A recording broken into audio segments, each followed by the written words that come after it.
انا عايزه عربيه زيرو. انا عايزه عربيه زيرو.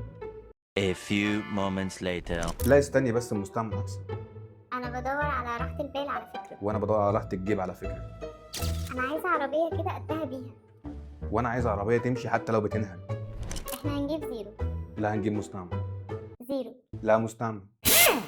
السلام عليكم ورحمه الله وبركاته، معاكم رامي حمدي، والنهارده هنجاوب على سؤال بيشغل كل حد رايح يشتري عربيه: اجيب زيرو ولا اجيب مستعمل؟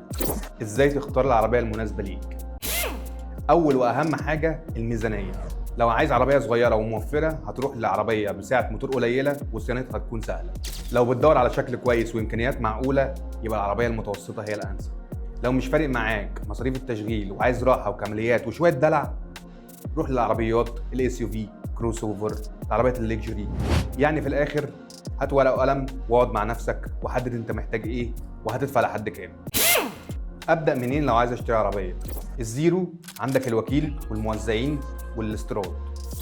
المستعمل يا اما معرفه شخصيه يا اما معارض موثوقه او حتى الابلكيشنز زي كونتاكت كارز، هتلاقي دوبيزل او حتى الماركت بليس.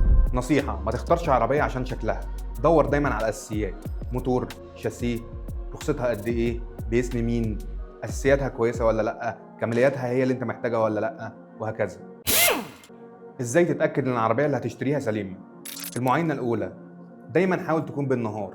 هتبص على الموتور، هتبص على الشاسيه، هتبص على كماليات العربيه، الصالون، الشنطه، جرب كل حاجه في العربيه: التكييف، المالتي فانكشن، الكاسيت، فتحه السقف، كل حاجه.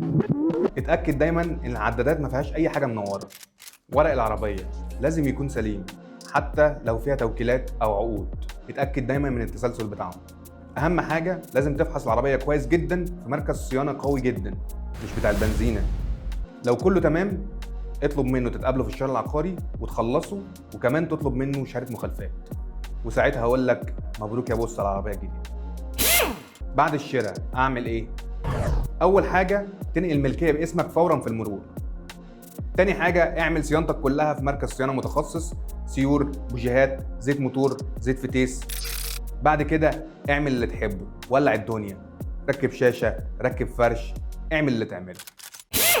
مين يشتري زيرو ومين يشتري مستعمل؟ لو ميزانيتك مفتوحه زيرو بدون نقاش. لو ميزانيتك محدوده شوف نفس الرينج، لو يجيب لك زيرو توكل على الله. لو المستعمل بيقدم لك اساسيات وكماليات وبراند افضل، المستعمل طبعا.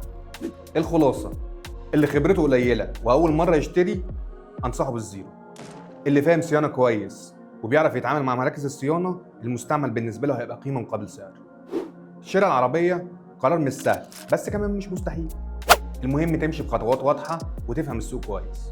قولوا لي في الكومنتات تحبوا المره الجايه نتكلم عن ايه؟ عربيات، مقارنات، او حتى اخبار السوق. وما تنسوش تعملوا لايك وفولو، وكمان لو عايزين تشوفوا الحلقه كامله هتلاقوا اللينك في الديسكربشن.